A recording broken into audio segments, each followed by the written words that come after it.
Episode की शुरुआत में दिखाते हैं कि डीन चैंग से अगला किंगडम को चुनने में हेल्प मांगता है, लेकिन वहीं पर चैंग की नज़र यूनिंग पर होती है, इसलिए उसे उसका बात सुनाई दिया ही नहीं होता है। वो देखकर फैंग उसे ज़मीन पर लाते हुए पूछता है कि आखिर तुम्हारा ध्यान कहाँ पर है, और उससे कहता है कि यूनिंग अभी सिंगल है। ये सुनकर वो काफ़ी ज़्यादा एम्बेरस होते हुए कहने लगा होता है कि ये तुम क्या बोल रहे हो। फैंग कहता है कि वो आइस ब्यूटी है, इसलिए उससे चेस करना आसान नहीं होगा। मैं अभी बता देता हूँ, बाद में मुझे ब्लेम मत करना। वहीं पर वो लोग अपना नेक्स्ट किंगडम को ड्रॉ कर लिए होते हैं और उनका अगला ओपोनेंट साफिंग किंगडम होता है, जहाँ पर चैंग उन्हें बताता है कि वो किंगडम ज़्यादा ताकतवर नहीं है, इसलिए फैंग पहले ओपोनेंट से फाइट करने जाता है और अपना क्लीम आर्म को एक्टिवेट कर लेता है। वहीं पर ये देखकर सभी ऑडियंस काफ़ी ज़्यादा एक्साइटेड होने लगे होते हैं। तभी उसका ओपोनेंट को दिखाते हैं, जहाँ पर वो फैंग पर अपना शैडो जैसे किसी स्किल से हमला कर देता है, जिसका अटैक को फैंग आराम से न्यूलिफाई कर देता है। वो देखकर उसका ओपोनेंट उससे दूर होकर उससे हेड ऑन फाइट नहीं करने के बारे में सोचता है। इसके कुछ देर बाद का सीन दिखाया जाता है, जहाँ पर फैंग उसका किंगडम को 9 नंबर वाला फाइटर को खत्म कर देता है और आखिरी बंदा फाइट करने के लिए आने लगा होता है, जिसे देखकर उसका लीडर कहता है कि यह हमारे किंगडम का डिग्निटी की बात है, इसलिए उससे फाइट जरूर करना। वो स्टूडेंट कहते हैं कि आप ज़्यादा चिंता मत कीजिए, मैं जरूर फाइट करूंगा। उसे देखकर फैंग सोचता है कि आखिरी बंदा फाइट करने के बारे में सोच रहा है, लगता है कि वो ताकतवर होगा, लेकिन वहीं पर आखिरी बंदा जाकर सरेंडर कर देता है, जिसे देखकर उसका लीडर को बहुत ही बड़ा झटका लग जाता है और साइलम किंगडम वो मैच जीतकर हाई क्लास का लोअर रैंक में प्रमोट हो जाता है। वो रिजल्ट देखकर सभी लोग काफ़ी ज़्यादा हैरान हो गए होते हैं और उसी के बारे में डिस्कशन करने लगे होते हैं।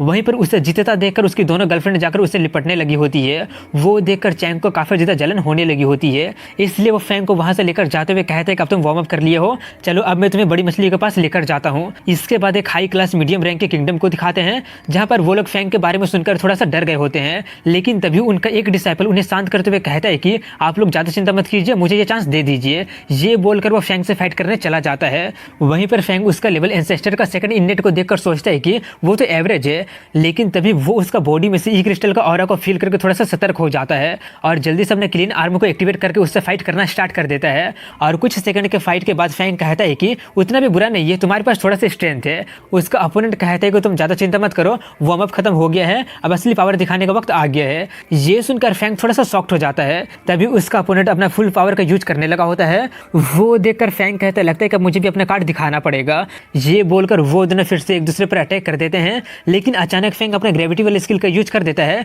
जिससे उसका अपोनेंट थोड़ा सा चौंक गया होता है और संभलने का टाइम भी उसे नहीं मिलता है। और तभी फैंग उस पर 2 पंचेस से अटैक करके उसका खेल ही खत्म कर देता है। वो देखकर वो सभी लोग काफी ज्यादा हैरान हो गए होते हैं कि आखिर ई क्लास एंसेस्टर लेवल वाले को वो इतनी आसानी से कैसे हरा सकता है। लेकिन कुछ देर के विचार विमर्श के बाद वो लोग इस नतीजे पर पहुंचे होते हैं कि जरूर वो एक और सीक्रेट टेक्निक को सीख लिया होगा। सीक्रेट टेक्निक के बारे में सोचकर एम्परर लोग और ज्यादा शॉक्ड हो जाते हैं और उस पर और ज्यादा ध्यान देने लगे होते हैं। वहीं पर साइलम किंगडम को दिखाते हैं, जहां पर उसका अपोनेंट सरेंडर कर देता है। वो देखकर डीन काफी ज्यादा खुश हो जाता है। इसके बाद वो लोग एक दूसरे अपर क्लास किंगडम को वो लोग चैलेंज करते हैं और उसका अपोनेंट के पास भी आइस एट्रीब्यूट वाला ई क्रिस्टल का पावर होता है और उसके पास एक 12 ग्रेड का वेपन भी होता है। वो देखकर डीन को थोड़ा सा चिंता होने लगा होता है, लेकिन चैंग उन्हें संभालते हुए कहते हैं कि आप ज्यादा चिंता मत कीजिए, वो आराम से जीत जाएगा। वहीं पर अरीना में दिखाते हैं, जहां पर उसका अपोनेंट फैंग पर आइस स्काई नाम की स्किल से हमला कर दिया होता है, लेकिन वो उसके अटैक को एक ही पंच में खत्म कर देता है और उसका शॉर्ट अटैक को भी अपने आर्म से रोक देता है। वो देखकर सभी लोग काफी ज्यादा हैरान हो जाते हैं कि आखिर उसका हाथ कितना ज्यादा मजबूत है। इसके आधे घंटे बाद का सीन दिखाया जाता है, जहां पर वो दोनों अभी भी फाइट कर ही रहे होते हैं और वो दोनों भी थक गए होते हैं, लेकिन फैंग अपने मेडिकल हर्ब का यूज करके खुद को हील कर लेता है और दूसरा बंदा भी फार्मासिस्ट होता है और वो भी खुद को हील कर लेता है। इसके बाद वो लोग फिर से फाइट करना स्टार्ट कर देते हैं, लेकिन इस बार फैंग थोड़ा सा कमजोर पड़ने लगा होता है। वो देखकर उसके लोगों की उसकी चिंता होने लगी होती है, लेकिन वहीं पर ये देखकर उसके किंगडम वाले काफी ज्यादा खुश हो रहे होते हैं कि अगर वो एक बार हार जाएगा तो उसका बाकी के लोग ऐसे हार जाएंगे। लेकिन वहीं पर फैंगो को दिखाते हैं, जहां पर उसे समझ में आ गया होता है कि आखिर वो गलती कहां पर कर रहा है, इसलिए वो अपना गलती को सुधार लेता है और वो दोनों ही अपना फाइनल अटैक कर देते हैं, जिससे उसका अपोनेंट को काफी ज्यादा चोट लग जाती है और वो नहीं बच पाता है। ये देखकर लोअर किंगडम के लीडर काफी ज्यादा गुस्सा हो जाता है और वो फैंग पर हमला करने चला जाता है, लेकिन उससे पहले ही एम्परर उसे रोक देता है। वो देखकर वो जल्दी से उससे माफी मांगने लगा होता है। ये देखकर सभी लोग उसे काफी ज्यादा क्रिटिसाइज करने लगे होते हैं कि लाइफ और डेथ का मैच में कोई भी कुछ भी हो सकता है। वहीं पर इस गलती की सजा के तौर पर उसके किंगडम को 3 साल का सैलरी को फाइन किया जाता है। अगले सीन में दिखाते हैं कि आज का मैच खत्म हो गया होता है, इसलिए सभी लोग आराम करने जाने लगते हैं। इसके बाद रात का सीन दिखाया जाता है, जहां पर चैंग फैंग के जगह पर होता है और किसी को देख रहा होता है। तभी वहां पर फैंग आकर उससे पूछता है कि अपने घर जाने के बजाय तुम यहाँ पर क्या कर रहे हो। ये सुनकर चैंग थोड़ा सा हिचकिचाने लगा होता है। तभी फैंग उससे कहता है कि एक्सप्लेन करने की जरूरत नहीं है, मैं तुम्हारी आंखों में देख सकता हूँ। ये सुनकर वो काफी ज्यादा शर्मा जाता है और निराश होकर यूनियन की तरफ देखते हुए कहता है कि वो तो मेरे तरफ देखती भी नहीं है, फ्लर्टिंग का मास्टर होने के कारण तुम मुझे कोई गाइडेंस क्यों नहीं देते हो। उसका जवाब देते हुए फैंग कहता है क्या मैं कोई मास्टर नहीं हूँ, अगर सच बोलो तो मैं इन सब में अच्छा भी नहीं हूँ। ये सुनकर चैंग उस पर चिल्लाते हुए कहने लगा होता है कि तुम दो ब्यूटी को अपनी उंगलियों पर नचा रहे हो और कह रहे हो कि तुम इसमें मास्टर नहीं हो, अगर तुम मेरे हेल्प नहीं करोगे तो आप मुझसे फाइट करो।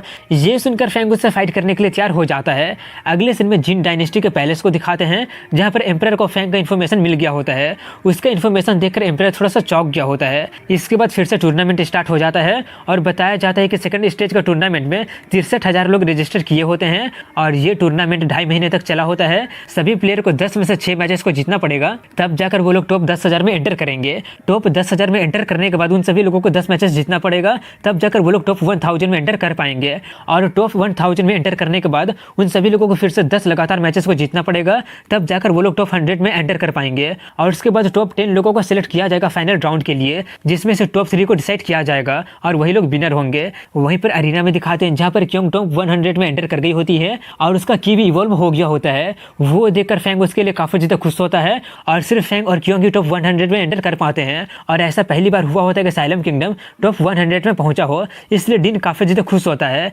लेकिन वहीं पर वांसिन टॉप 100 में एंटर नहीं कर पाई होती है, जिससे वो काफी ज्यादा दुखी होती है और फैंग से कहने लगी होती है कि मैं यूजलेस हूँ, मैं क्योंग की तरह तुम्हारे साथ फाइट नहीं कर सकती हूँ। फैंग उसे कंफर्ट करते हुए कहते हैं कि तुम यूजलेस नहीं हो, तुम काफी ज्यादा मेहनत करके टॉप 1000 में 6 प्लेस को हासिल कर ली हो, इसलिए टॉप 100 में एंटर करना तुम्हारे लिए ज्यादा मुश्किल काम नहीं होगा अगली बार। तभी वहां पर चेंग आकर उसे कांग्रेचुलेशन करता है और उसे देखकर वो उसका किंगडम के बारे में पूछता है। वो बताता है कि तुम लोगों से थोड़ा सा अच्छा है, हमारे तरफ से 3 लोग एडवांस किए हैं। ये बोलकर वो धीरे से यूनिंग के बारे में पूछने लगता है। फैंग उसे बताता है कि वो टॉप 1000 में सेकंड राउंड में एलिमिनेट हो गई है और अभी वो थोड़ी सी दुखी है, तुम जाकर उसे कंफर्ट क्यों नहीं करते हो। चैंग कहता है कि मुझे लोगों को कंफर्ट करना नहीं आता है और वो तो मुझसे बात भी नहीं करती है। तभी वो उसे बताता है कि उसका टॉप 100 का पहला अपोनेंट बाई ई होता है। उनकी बातें सुनकर डीन कहता है क्या तुम उस डीमन बाई ई के बारे में बातें कर रहे हो। चैंग बताता है हाँ, वो अभी शायद इंसेस्टर के 4th या 5th लेवल में पहुंच गया होगा और मैंने सुना है कि उसके पास भी एक एंशिएंट सीक्रेट टेक्निक है। वो सुनकर डीन कहता है लगता है कि ये बैटल फैंग के लिए काफी ज्यादा टफ होने वाला है।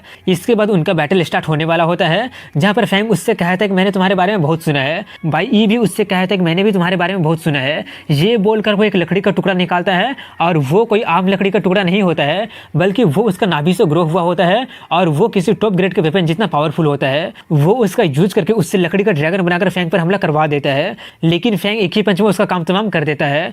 वो देखकर इस बार वो काफी सारा ड्रैगन बनाकर हमला कर देता है। वो देखकर फैंग एक पल के लिए थोड़ा सा चौंक जाता है, लेकिन एक एक करके उन सबको खत्म करना स्टार्ट कर देता है। लेकिन उनका संख्या बढ़ते ही जा रहा होता है, जिससे फैंग परेशान हो जाता है और जमीन पर एक ही बार हमला करके सबको खत्म कर देता है और उसे प्रोवोक करते हुए कहता है कि क्या तुम सिर्फ इतना ही कर सकते हो। वो देखकर बाई कहता है कि वो थोड़ा सा इंटरेस्टिंग था, फाइनली मैं एक डिसेंट ओपोनेंट से मिल गया हूँ। ये बोलकर वो अपना डंजन नाम के स्किल का यूज करके फैंग को उसके अंदर कैद कर देता है, जो कि उसका अर्थ ग्रेड का मार्शल आर्ट स्किल होता है। वहीं पर फैंग को दिखाते हैं जहां पर वहां का जगह धीरे धीरे कम होते जा रहा होता है और धीरे धीरे वो सिकुड़ते जा रहा होता है और तभी कुछ लताएं फैंग को झापड़ मारने लगे होते हैं, जिससे फैंग का दिमाग काफी ज्यादा खराब हो जाता है और वो उन सभी लोगों को खत्म करने लगा होता है और अपना पूरा पावर का यूज करके उन पर हमला कर देता है। लेकिन उससे उस ट्री प्रिजन को एक खरोच भी नहीं आती है, बल्कि वो खुद ही उससे 2-4 झापड़ खा लेता है। इसलिए वो हार मानकर वहीं पर बैठकर सोचता है कि ये तो असली मॉन्स्टर है, लगता है कि मैं अभी भी असली मॉन्स्टर नहीं बन पाया हूँ। ये सोचकर वो अपना फाइनल अटैक करने के बारे में सोचता है, लेकिन फिर वो ये सोचकर रुक जाता है कि अगर उसका पूरा की खत्म हो जाएगा तो उसका काम ही वहीं पर तमाम हो जाएगा और सोचने लगा होता है कि टॉप 100 का पहला ही मैच है और मैं यहाँ पर हारने वाला हूँ। वहीं पर बाहर में दिखाते हैं जहाँ पर सभी लोग उसे देखकर उसी के बारे में बातें करने लगे होते हैं और बाई फैंग का की को कंज्यूम कर रहा होता है। वो देखकर एम्परर कहते हैं कि अच्छा ये होगा कि उन दोनों में से किसी को भी कुछ ना हो, क्योंकि उस तरह का टैलेंट को बर्बाद नहीं करना चाहिए। इसके काफी देर बाद का सीन दिखाया जाता है जहाँ पर फैंग अभी भी उससे बाहर नहीं निकल पाता है। वो देखकर उसके दोनों गर्लफ्रेंड काफी ज्यादा बेचैन होने लगी होती है। वहीं पर उसका अंदर दिखाते हैं जहाँ पर वो अपने मेडिसिनल हर्ब का यूज करके अपने पावर को फिर से रिस्टोर कर लिया होता है और फाइट करना स्टार्ट कर दिया होता है, लेकिन इसका भी फिर से कोई भी फायदा नहीं होता है, जिससे उसका दिमाग काफी ज्यादा खराब होने लगा होता है और वो गुस्से में अपना पर्पल आई वाली स्किल का यूज करने लगता है, जिससे उसे कुछ अजीब दिखती है, जिससे देखकर वो थोड़ा सा कंफ्यूज हो जाता है। और इसी के साथ यहीं पर इस एपिसोड की एंडिंग हो जाता है। मेहनत करने के बाद फाइनली उसे उसमें से निकलने का रास्ता मिल ही जाता है, इसलिए वो अपना पावर का यूज करके उसका कमजोर कड़ी पर हमला कर देता है, जिससे बाहर में बाई को चोट लग जाती है और फैंग उसे तोड़कर उसमें से बाहर निकल जाता है, जिसे देखकर सभी लोग थोड़ा सा हैरान हो गए होते हैं और उसके लोग काफी ज्यादा खुश हो गए होते हैं। वहीं पर अरीना में दिखाते हैं जहां पर वो लोग फिर से फाइट करना स्टार्ट कर दिए होते हैं, जहां पर फैंग पिट जाता है, इसलिए अब वो अपना सीक्रेट टेक्निक का यूज करने के बारे में सोचता है। ये सोचकर वो अपना ग्रेविटी वाले स्किल का यूज कर देता है, जिससे देखकर बाई एक पल के लिए चौंक गया होता है। लेकिन उसके पास भी सीक्रेट टेक्निक होता है और वो अपने स्किल का यूज करके एक बहुत ही बड़ा जाइंट बनाकर उस पर हमला करवा देता है। लेकिन उससे पहले ही फैंग फिर से अपना ग्रेविटी वाले स्किल का यूज करके उसे नीचे गिरा देता है और उस पर अपना स्वॉर्ड से हमला करके उसे घायल भी कर देता है और उसे आराम से हरा देता है। वो देखकर सभी लोग काफी ज्यादा हैरान हो गए होते हैं और बातें करने लगे होते हैं, क्योंकि उन्हें लगा था कि फैंग वहां पर हारने वाला है। वहीं पर अरीना भी दिखाते हैं, जहां पर बाई उससे कहता है कि ये पहली बार एक मैं हार गया हूँ, चलो अब सोचना बंद करो और मुझे खत्म कर दो। फैंग उससे कहता है कि अगर ये असली बैटलफील्ड होता तो तुम मेरे स्वॉर्ड का विक्टिम बन चुके होते, लेकिन तुम सिर्फ एक ही बार जियोगे, जब तक तुम जिंदा रहोगे तब तुम्हारे पास मुझे हराने का चांस रहेगा, इसलिए अब तुम ही फैसला करो। बाई को फैंग से बिल्कुल भी वैसा उम्मीद नहीं था, इसलिए वो कहने लगा होता है कि हाँ मैं जीना चाहता हूँ। ये बोलकर वो सरेंडर कर देता है, जिससे देखकर सभी लोग काफी ज्यादा हैरान हो जाते हैं। लेकिन वहीं पर दूसरे अरीना को देखकर सभी लोग बातें कर रहे होते हैं कि फैंग कोई बड़ा मॉन्स्टर नहीं है, बल्कि दूसरा रिंग वाला बंदा असली मॉन्स्टर है। वहीं पर दूसरे रिंग को दिखाते हैं, जहां पर जिस मॉन्स्टर के बारे में बातें किया जा रहा होता है वो दरअसल डेविल होता है। वहीं पर उसका अपोनेंट को दिखाते हैं, जो कि डेविल को देखकर काफी ज्यादा डर के मारे कांप रहा होता है और सरेंडर करके वहां से भाग जाता है। वैसा हालत देखकर फैंग भी काफी ज्यादा हैरान हो जाता है और पूछता है आखिर वो बंदा कौन है। चैंग उससे बताते हैं कि वो वही डेविल है, जो कि अर्थ ग्रेड का पोजन मास्टर है। और तभी अनाउंस किया जाता है कि टॉप 100 के मैच में क्योंग उससे फाइट करेगी। वो जानकर क्योंग काफी ज्यादा हैरान हो जाती है और जब उससे उसका फाइट करने का बारी आता है तो वो सरेंडर कर देती है। ये देखकर डेविल थोड़ा सा निराश होकर कहता है कि लगता है कि मैं ऐसी फाइनल जीत जाऊंगा। इसके बाद अनाउंस किया जाता है कि 2.5 महीने के कंपटीशन के बाद टॉप 10 के कंटेस्टेंट फैंग हाओ, चेंग नान और भी कुछ लोगों का नाम लिया जाता है। अगले सीन में रात का सीन दिखाया जाता है, जहां पर फैंग हाओ अपने दोनों गर्लफ्रेंड के साथ होता है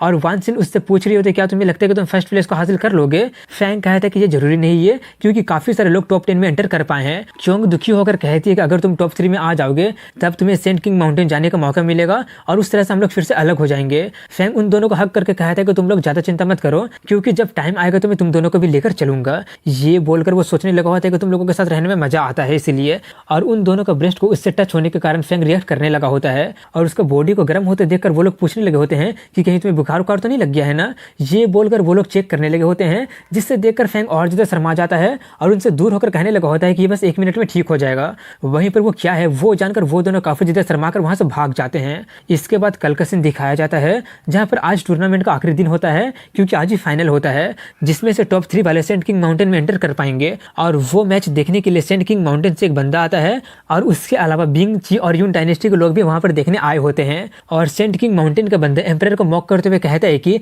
एक मिडिल स्टेज के स्पिरिट लेवल वाला फाइनल तक पहुंच गया है, लगता है कि आपका इस साल का टूर्नामेंट काफी ज्यादा टैलेंट से भरा हुआ है। उसका जवाब देते हुए एम्पायर कहता है कि वो यंग मैन मेरा जिन डायनेस्टी का एक रेयर जीनियस है, मुझे विश्वास है कि वो आपका टॉप 10 को भी हरा देगा। इसका जवाब में वो कहते हैं कि कॉन्फिडेंस होना अच्छी बात है, लेकिन उसके लिए ताकत का भी होना चाहिए। मेरे पीछे यून डायनेस्टी का ग्रैंड टूर्नामेंट का चैंपियन है, क्या आप एक ट्राई देना चाहेंगे। एम्पायर कहते हैं जबकि आपका यही विश है तो मैं रिस्पेक्टफुली आपका चैलेंज को एक्सेप्ट करता हूँ। उसका जवाब में वो एम्पायर का मजाक उड़ाते हुए लिव आन यून डायनेस्टी के चैंपियन से कहता है कि स्पिरिट लेवल वाले बच्चे को जान से मत मार देना, क्योंकि वो जिन डायनेस्टी का सुप्रीम जीनियस है। तभी एम्पायर फैंग हाउस से कहता है कि अगर तुम यून डायनेस्टी के चैंपियन को हरा दोगे तो मैं तुम्हें 10,000 मार्शल क्रिस्टल रिवॉर्ड के तौर पर दूंगा। इतना ज्यादा रिवॉर्ड सुनकर फैंग काफी ज्यादा एक्साइटेड हो जाता है और बाकी के लोग थोड़े से चौंक गए होते हैं।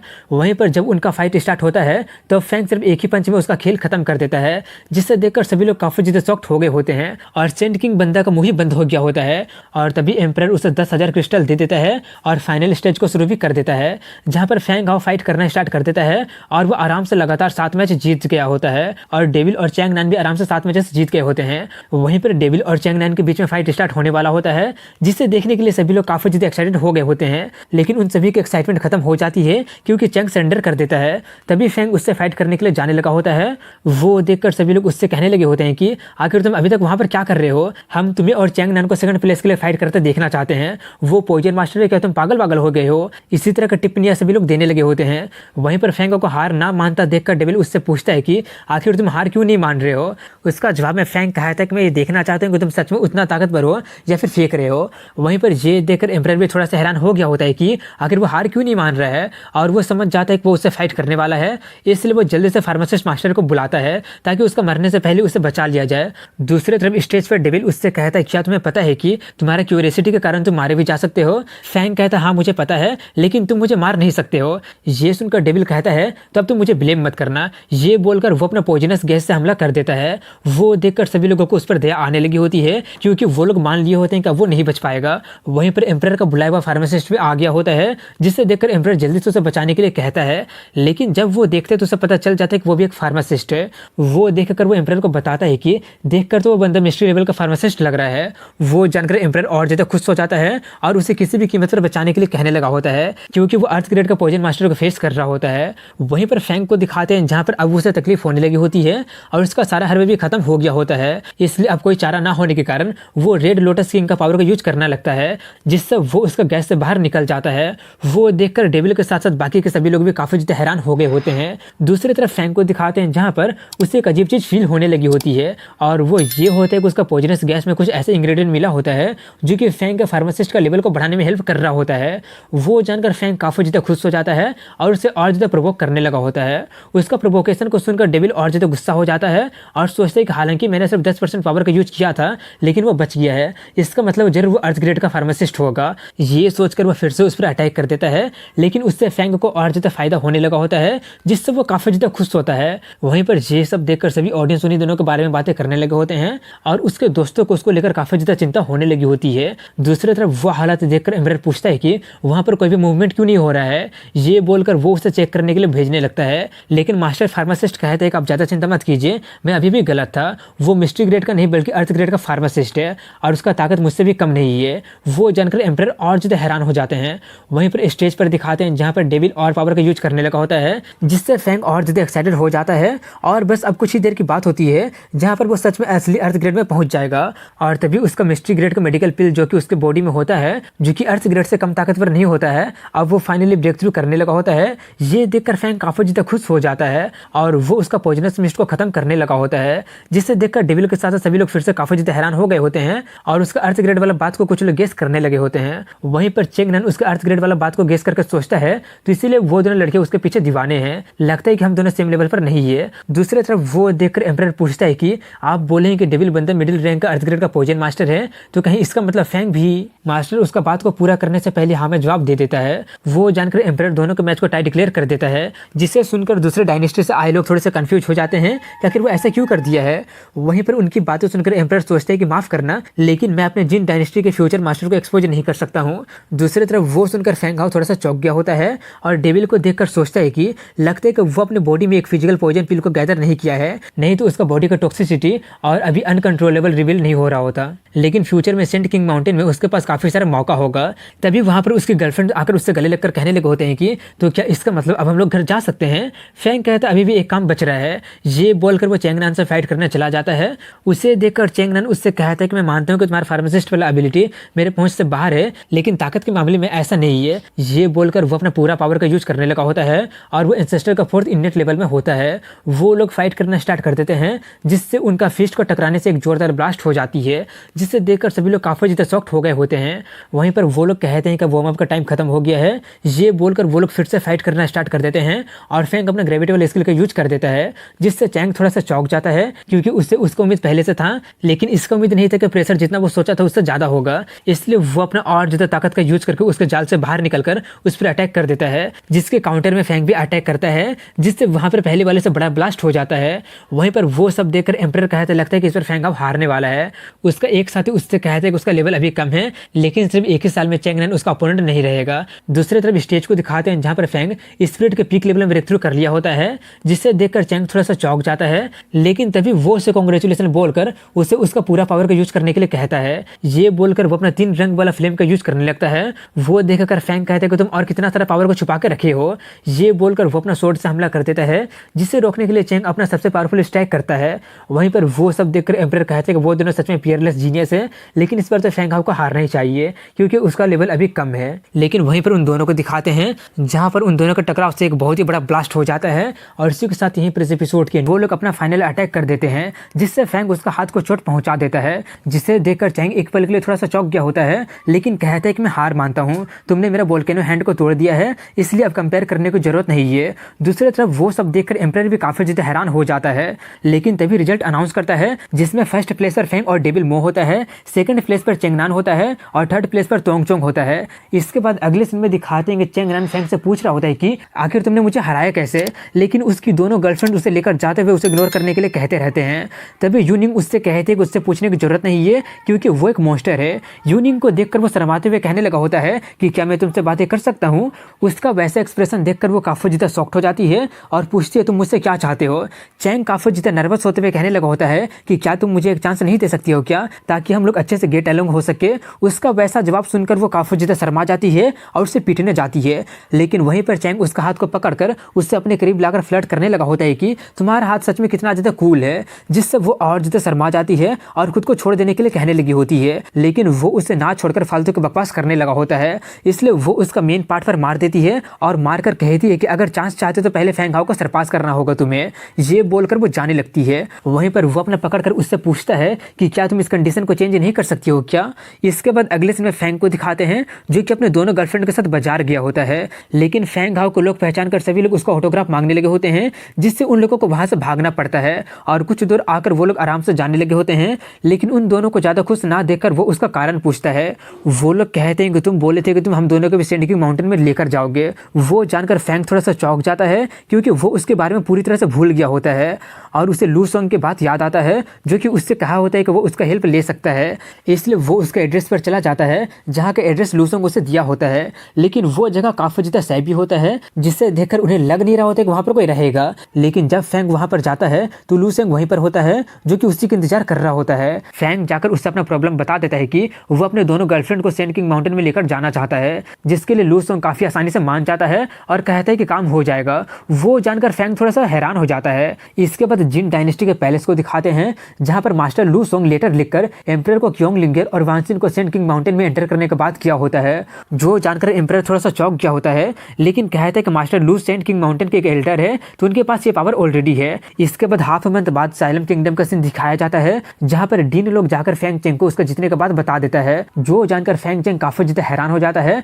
और खुश भी काफी ज्यादा हो जाता है। तभी डीन फेंग चेंग को 5000 मार्शल क्रिस्टल देते हुए कहता है कि फेंग हाओ ये आपको देने के लिए बोला है ताकि फेंग फैमिली राइज कर सके, और साइलम किंगडम का हाई ग्रेड में प्रमोट होने का बात भी बताता है और किंग फेंग फैमिली को रॉयल फैमिली जैसे स्टेटस दे देता है। इसके बाद अगले सीन में उन सातों को दिखाते हैं जहां पर उन लोगों को सेंट किंग माउंटेन लेकर जाया जाता है, जहां पर उनके सामने वो वाला माउंटेन होता है और एल्डर उन्हें उनका आईडी कार्ड में खून का बूंद डालने के लिए बोलकर कहता है कि इसे हर वक्त अपने पास ही रखना, नहीं तो तुम लोग गलती से लॉ इन्फोर्समेंट वाले को द्वारा मार दिए जाओगे तो तुम लोग किसी को ब्लेम नहीं कर पाओगे। ये बोलकर वो उन लोगों को एक वैली में लेकर जाता है जहाँ का जगह काफी ज्यादा खूबसूरत होता है और तभी एल्डर वहां से जाते हुए कहता है कि पहले सर्वाइव करना सीखो। ये सुनकर फेंग थोड़ा सा कंफ्यूज हो गया होता है कि आखिर उसका मतलब क्या था।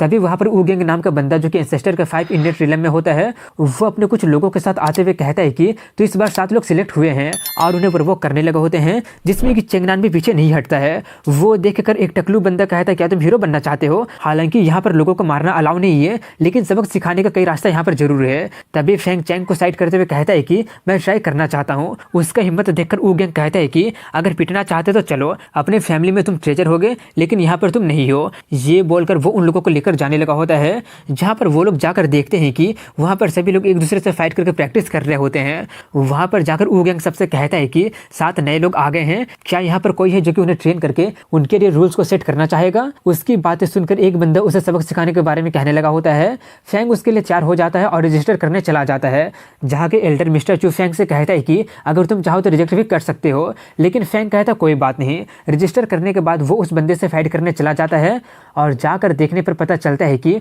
उसका की मेटेलिक एट्रीब्यूट का होता है। उसे देखकर फेंग भी अपने क्लीम आर्मर को निकाल लेता है, जिससे देखकर सभी लोग काफी ज्यादा चौंक गए होते हैं।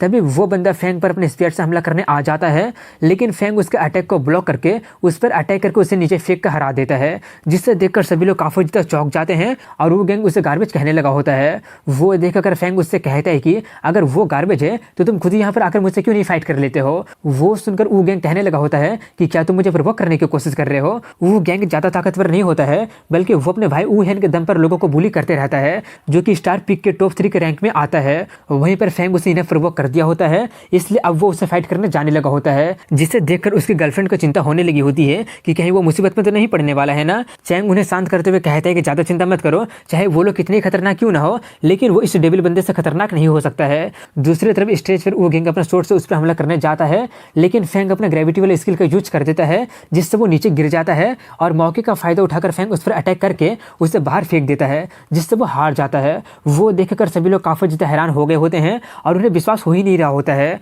वहीं पर वू गैंग खुद को संभालते हुए बहुत ही मुश्किलों से कह पाता है कि मेरा कभी भी इतना ज़्यादा इंसल्ट नहीं हुआ है, और वहाँ से जाते हुए उसे धमकी देते हुए कहता है कि 1 महीने के बाद अपने भाई को बोलकर मैं बदला जरूर लूंगा। तभी एल्डर चू फैंग को बुलाकर रजिस्टर करने के लिए कहता है। ये बोलकर वो उन्हें वू गैंग का यार्ड रहने के लिए दे देता है, क्योंकि वो उसे हरा दिया होता है, इसलिए अब वो यार्ड उसका होता है। तभी फैंग की नज़र वहाँ पर रखे हुए इन्फॉर्मेशन बुक पर जाती है, जिससे वो खरीद लेता है और सेंट किंग माउंटेन के बारे में पता करने लगा होता है, जिसमें लिखा होता है कि यहाँ पर सबसे हाईएस्ट अथॉरिटी सेंट किंग का होता है और उसके बाद एल्डर का होता है। सेंट किंग माउंटेन में रहते हैं, जो कि यहाँ का सेंट्रल माउंटेन है और वही असली सेंट किंग माउंटेन होता है। पूरा सेंट किंग माउंटेन एरिया 5 भागों में बटा होता है। सबसे ऊपर वाले हिस्से में सेंट किंग और एल्डर रहते हैं। उसके नीचे वाले पीक का नाम क्यान गैंग होता है। उसके नीचे वाले पीक का नाम अर्थसा होता है। उसके नीचे वाले पीक का नाम स्टार पीक होता है और सबसे नीचे वाले पीक एक छोटा सा गाँव होता है, जहाँ पर न्यू कमर्स रहते हैं। न्यू कमर्स वाले पीक को छोड़कर बाकी के 3 पीक में रैंकिंग होता है, जो कि टॉप 100 तक जाता है।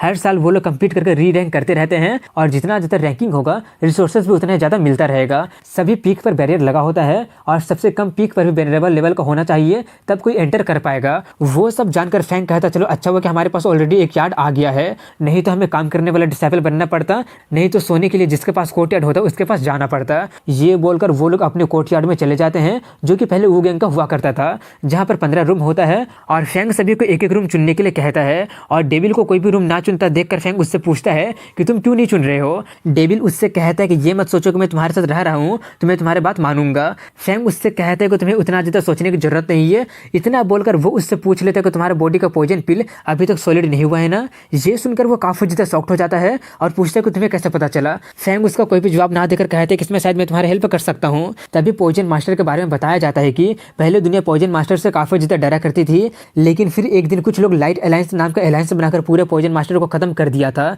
जिसमें लगभग सभी पॉइजन मास्टर मार दिए गए थे और बचे हुए पॉइजन मास्टर छुप गए और काफ़ी कमी बाहर निकलते हैं और सभी पॉइजन मास्टर मिलकर एक ऑर्गेनाइजेशन को बनाया है, जिसका नाम शैडो डेमन कल्ट पड़ा था।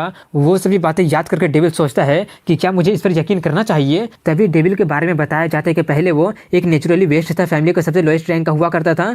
उनसे अपना जान बचाकर वो भाग गया था और एक गुफा में जाकर पहुंच गया था, जहां पर उसे पॉइजन मास्टर बनने की इनहेरिटेंस मिला था, लेकिन वो पूरी तरह से उसका यूज को समझ नहीं पाया है और उसे काफ़ी ज़्यादा दर्द का सामना करना पड़ते रहता है, जो कि मौत से भी बदतर होता है। और वो अपने मास्टर का बदला भी लेना चाहता है, लेकिन अभी का पावर के दम पर वो खुद को भी प्रोटेक्ट नहीं कर सकता है। लेकिन फैंग का परफॉर्मेंस को देखकर उसे उस पर थोड़ा थोड़ा विश्वास होने लगा होता है, इसलिए वो उसका हेल्प लेने के लिए तैयार हो जाता है। इसलिए फैंग उसका थोड़ा सा हेल्प करता है, जिससे उसका टॉक्सिक गैस खत्म हो जाता है। वो देखकर वो थोड़ा सा शॉक्ड हो जाता है। फैंग उससे कहता है कि ज़्यादा चौंकने की जरूरत नहीं है। ये बोलकर वो उसका हेल्प करने लगता है और कुछ देर के बाद वो ब्रेक थ्रू कर लेता है, जो देखकर डेविल बंदा उसे थैंक्स कहने लगा होता है। फैंग वहाँ से जाते हुए कहता है कि अभी ज़्यादा खुश मत हो, ये असली पिल नहीं है, बल्कि ये सिर्फ टेम्परेरी पिल है। ये सिर्फ 1 ही महीना चलेगा और हर महीना ये करना पड़ेगा, नहीं तो तुम्हारे लिए प्रॉब्लम खड़ा हो जाएगा। और यहाँ पर काफ़ी सारा खाली कमरा है, तो तुम उनमें से एक ले सकते हो। डेविल उससे कहता है कि मेरे इतने करीब मत रहो, नहीं तो तुम्हें रिग्रेट करना पड़ेगा। इसके बाद सेंट किंगो को दिखाते हैं,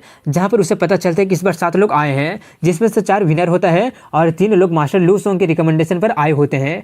एल्डर लू सोंग के बारे में सुनकर होली किंग थोड़ा सा शॉक्ड हो जाता है। दूसरे सीन में फैंग और चेंगो को दिखाते हैं, जहाँ पर वो दोनों प्रैक्टिस कर रहे होते हैं और वो चेंगो को काफ़ी आसानी से हरा देता है। वो देखकर चेंग उससे कहने लगा होता है कि तुम काफ़ी जल्दी लेवल अप कर रहे हो। फैंग उससे कहता है क्योंकि यहाँ के स्पिरिचुअल की काफ़ी ज़्यादा रिच है, ऐसा लग रहा है जैसे कि एंसेस्टर लेवल से मैं सिर्फ कुछ ही स्टेप दूर हूँ। लेकिन तभी वहाँ पर कुछ लोग प्रॉब्लम खड़ा करने आ जाते हैं और लेकिन तभी वहाँ पर वू गैंग अपने भाई वू हेन के साथ आ जाता है और फैंग की तरफ इशारा करते हुए कहते हैं कि वही बंदा है। मार्शल स्पिरिट लेवल वाले को देखकर वो थोड़ा सा चौंक जाता है और उसके साथ 2 ब्यूटी को देखकर वो और ज़्यादा हैरान हो जाता है और अपने भाई पर चिल्लाने लगा होता है कि तुम उससे कैसे हार गए।